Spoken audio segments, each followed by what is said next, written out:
of us crave true belonging, a purpose, something that gives our life meaning. We often find this identity in the communities we join, whether it's sport, music, partying, things we're good at, and a lot of the time we want people to validate that for us. But what happens when it's all taken away? Being stuck in a third lockdown now really strips back what we value in our life. We can't play sport, we can't meet up with our friends, and all of a sudden we can't do a lot of things that we've built our life around. Well, separation from these communities might make you wonder, who am I really? And where do I truly belong? Well, as Christians, we believe in a God who made everything for a purpose.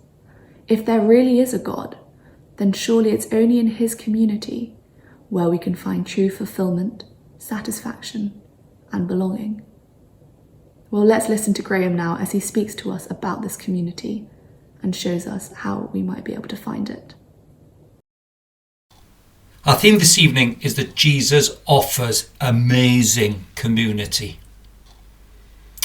In Luke's account of the life of Jesus, there's an incredible chapter, the 14th chapter, if you read the book. It is incredible.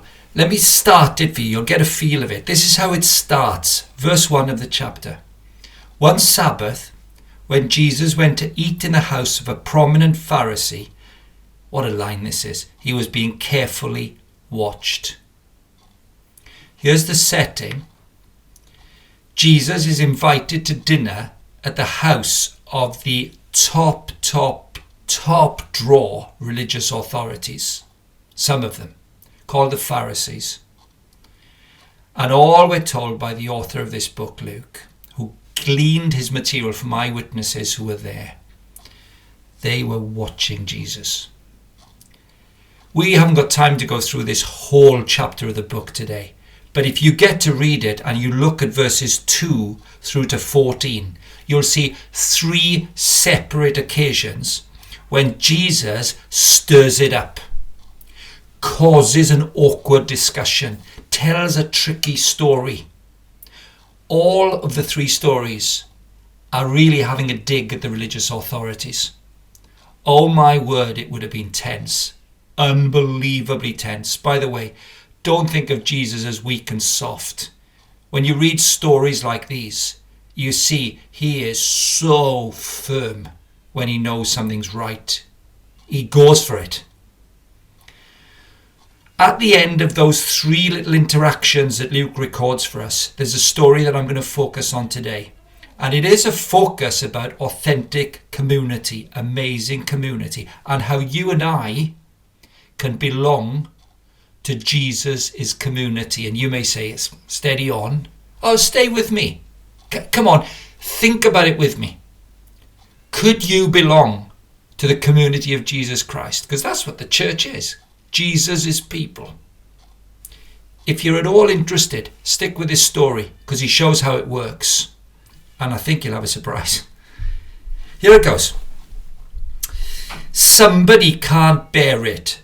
There's so much tension in the air in this dinner party that there's always a nice person who tries to calm it right down, okay? And here's what somebody says. It's the 14th chapter of Luke's account and the 15th verse. When one of those at the table with him heard the discussion, he said to Jesus, "Blessed is the one who will eat at the feast in the kingdom of God." He tries to make the peace. That phrase he uses is a typical phrase that they would use in religious settings when they met together in the synagogue. Blessed is the one who will eat at the feast in the kingdom of God. It's kind of like saying, hey guys, we're all in this together, aren't we? I mean, we've got one God and we're all invited to meet with him, dine with him, be part of his community. We're fine, aren't we? Come on, let's not fall out. Right? That's the tone of voice in the midst of the tension of the dinner party when all Jesus' enemies are against him. What will Jesus do? Will he say, yeah, that's right. That's right. Come on, we don't need to be having an argument about this. Not a chance. You see, Jesus stands for the truth. And the only community he's willing to build is one of truth. So he will not find some way of acquiescing to majority vote here. So he just blanks him. I mean, he really doesn't answer the statement at all. Blessed is the one who will eat at the feast of the kingdom of God. Come on, Jesus. It's a bit tense. We're all in the same boat, aren't we? Everybody's in, aren't they? We're all God's people, aren't we? And then Jesus says this. He just tells a story. He just cuts across, tells a story. Jesus replied, a certain man was preparing a great banquet and invited many guests. At the time of the banquet, he sent his servant to tell those who had been invited, come, for everything is now ready. So this is his response to the peacemaker. He says, hey, friends, this guy threw a great big banquet, right? Rich guy threw a banquet, invited everybody. And when the time came for the banquet to begin, for the party to begin, he sent somebody to tell people, hey, by the way, don't forget tonight, coming to the party, aren't you? You know you're invited. You're all invited. And of course, there's no WhatsApp or texts or FaceTime or Instagram. So you've got to have the nerve to tell somebody to their face that you're not coming in this period. So this is what happens next. In the story, Jesus tells his opponents. He says they all alike began to make excuses when the invite came. And then he gives 3 the worst excuses you can imagine. And they're meant to be rubbish excuses, right? Here they are. The first person who was invited said to the person who came to say, don't forget it's tonight, I've just bought a field and I must go and see it. Please excuse me from this evening. Seriously, if he's bought a field, he's not going to see it now, is he? Obviously. You pay the money when you've seen the field. He's adding to his possessions. He's bought a field. He's blagging. When the specific invitation comes, he's a blagger. Oh, I'd love to come. Oh, I'll be there. Spot on. And then the crunch comes and he goes, oh, so struggling, mate. You ever had those WhatsApp, struggling, mate? No, I don't want to come. They're all rubbish excuses. Here's the second one, the next line of the story. Imagine Jesus telling these stories to people. Another said, I've just bought 5 yoke of oxen and I'm on my way to try them out. Please excuse me. Now, the only reason you're buying oxen, an ox, lots of oxen, the only reason you're buying them, right, is because they work your fields, they plough your fields, they pull the machinery to plough the field. So that's why you buy them. See, listen now, there's no way you're going to buy oxen until you've seen them and then you pay for them. You're not having it. So you see what, this is like a joke story. Oh, blessed is everybody who's religious, because we all really believe the same thing. And no one's really against you, Jesus. Come on, let's be nice with each other. Let's build a community. And Jesus goes, yeah, splendid. I tell you what then, there was this guy, right? And he was brilliant. I mean, he could invite anybody and everybody. He had room for everybody and he invited everybody. But you know what happened, boys, girls? When the crunch came, they went, struggling, and their excuses were rubbish. And now, you're never going to say, I just bought 5 oxen. Obviously, right? You're not going to. But you get the gist of this, don't you? And here's the last one. And this is like comedy value, huge. Still another said, always 3s, aren't there? Groups of 3 for fun. Here's a third. Still another said, I just got married, so I can't come. Mate, seriously, when you got the invite, you knew you were getting married, and you said, yeah, I'll be there. You liar, pants on fire. Rubbish excuses, shocking excuses. So that's what's going on here. And Jesus is telling the story. Why? Because he's saying, don't pretend that you're interested in the things of God, because I'm telling you, when the crunch comes, I've arrived here. I'm telling you that God invites people into a relationship with him. What you don't like is that I'm saying you've got to come through me, through Jesus Christ. And now you're all backpedaling. And in fact, you're against me. Oh, could you imagine? It would be electric in this room. These are the big hitters in this society. These are the leaders of government and religion. They run the ship. And he takes them on. And he says, there's the terms of coming to the great party, the great banquet, the great community. Here's the terms. My terms. Not your terms. So don't you dare diss me and try and mock me and try and get me to dinner to take the mickey out of me. It's my way or the highway. Oh my gosh. What an incredible man this one is. But the story's not finished. He says, when everybody said they couldn't come, who said they would?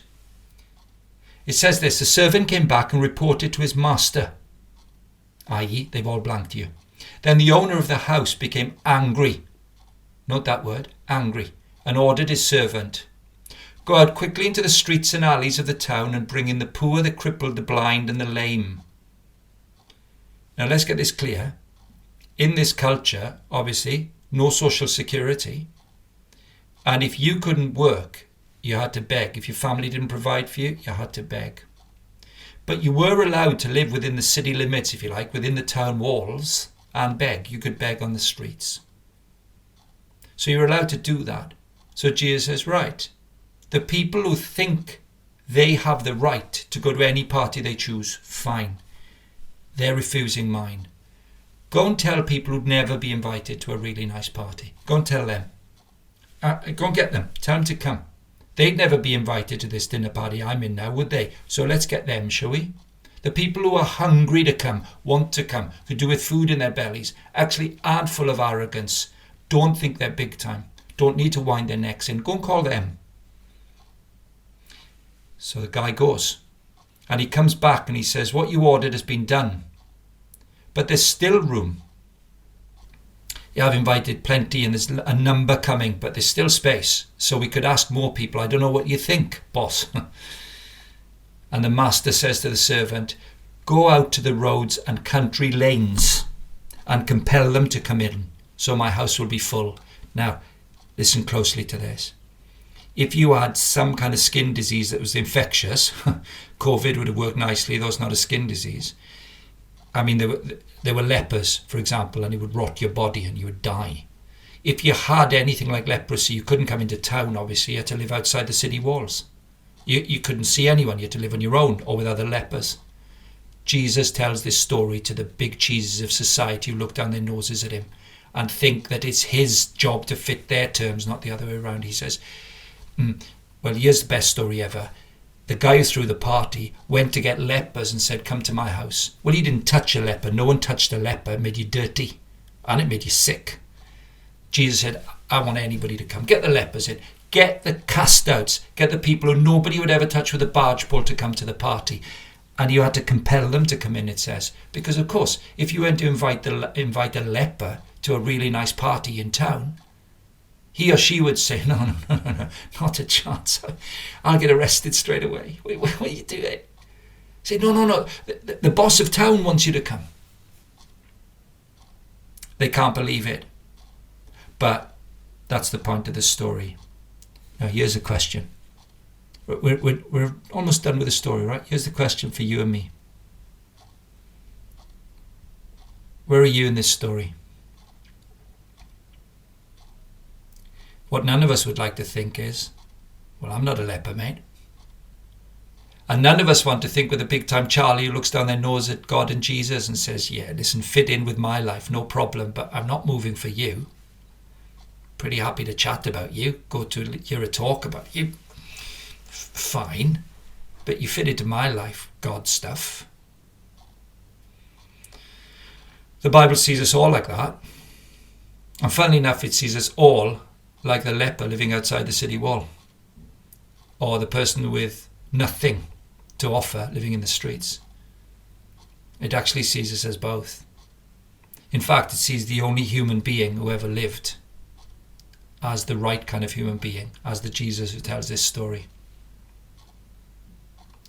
And that's where the story ends, you see, because the story ends with the last line. Jesus looks at the group in the dinner party and says this, I tell you, not one of those who were invited will get a taste of my banquet. And he must have looked straight at them. Not one of those who were invited will get a taste of my banquet. He's saying it to them, isn't he? That's who he's saying it to. He's talking about a dinner party at a dinner party. What a tale. What an amazing tale. What are we to make of it? Here's what the story is trying to tell us, because this is what Jesus is trying to tell us. You and I are invited into Jesus' community. The banquet is free. It's on offer. It's free, but it's not cheap. You know why it's not cheap? Because the one who told this story is the only human being who ever lived a proper life without any rebellion against God at all. The one who told this story went to a cross within a very, very short time of these stories we're reading now. And he died on that cross. And he died instead of the religious, vain, clever know-all who said, God, you fit round me, I don't fit round you. He died for the person who has nothing and who feels they could never ever have a relationship with God because they don't deserve anything. Nobody wants a relationship with somebody like them, the leper, or the person living in the street. The truth is, everybody needs Jesus to have died and beaten death for them, because it is by coming to Jesus that we get access to the greatest community that ever existed, his community. We have to do two things. We have to turn to him and acknowledge that we are failures before God and we have judged God by our own standards, and we get him to dance around us. And we have to also say to him, I have no right to come to your community. So we have to turn 180 degrees and say, I'm walking the wrong way, I need to go back the right way. And we need to admit that. And then secondly, of two things, we actually need to believe that Jesus died for me. And because he gave his life for me, and he beat death to show me that by trusting in him, I could enter a brand new community of Jesus and have a brand new start. Oh, it won't stop you being loud if you're loud, or quiet if you're quiet. You know, science, math, or type of person, or an arty person, or a sporty person. Same personality. New starts. Belong to Jesus' community. A Christian. So that's the story going on here, but here's the postscript. You only really know if somebody wants to come when they get a specific invitation. Broad invitations, would you like to come? Yeah, I'm interested, I'm for it, yeah, wouldn't mind, yeah, definitely, yeah. But then the specific invitation comes. Are your possessions the most important thing? Is your job the most important thing? Are other relationships the most important thing? Do they get in the way of coming to Jesus? The only way you ever know that is when you're asked specifically, will you come to Jesus above all things? Because he's inviting you into his community. Well, look, only you know the answer to that. In the same way that only I know the answer to the question for myself. I did accept that invitation when I was 21 years of age. I'm 58. It's an awful long time ago. It was the 20th century. I don't deserve to be a Christian. I have no right to be a Christian. But Jesus has welcomed me into his community when I deserve nothing. And if you will respond to the specific invitation to trust him, to turn and trust him, you too will be in the banquet, which begins now and lasts for all of eternity. Worth thinking about, huh?